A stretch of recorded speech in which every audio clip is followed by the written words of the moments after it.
وجودم رخنه کرده بود اصلا. میدیدم این روزا رو همون اول که میگیره چشما جونم از من. ترس آخرش رو قلبم زخمشو زد. جونم به لب رسید وقتی میرفت.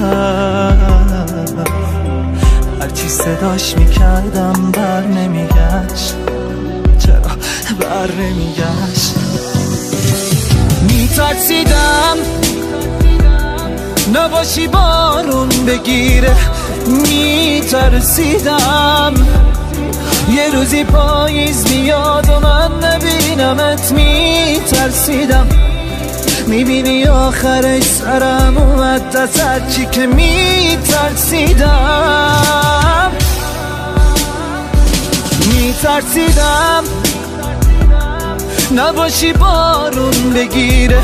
میترسیدم یه روزی پاییز بیاد و من نبینمت. میترسیدم میبینی آخرش سرم اومد از هرچی که میترسیدم.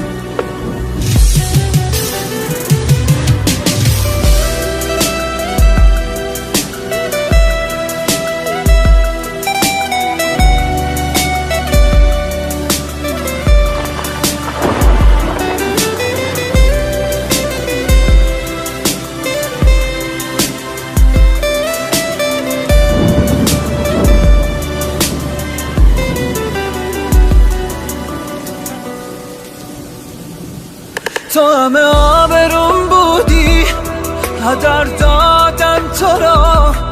من از این پاییز و بارونش طلب دارم تو را.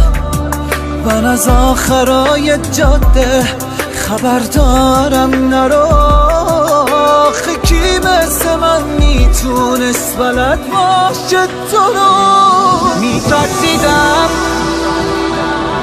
همیشه سر تو من می جنگیدم. هرکی بود مثل من عاشقت می شد بی تقصیرم. بعد تو هر عاشقی که می دیدم می لرزیدم. می ترسیدم نباشی بارون بگیره.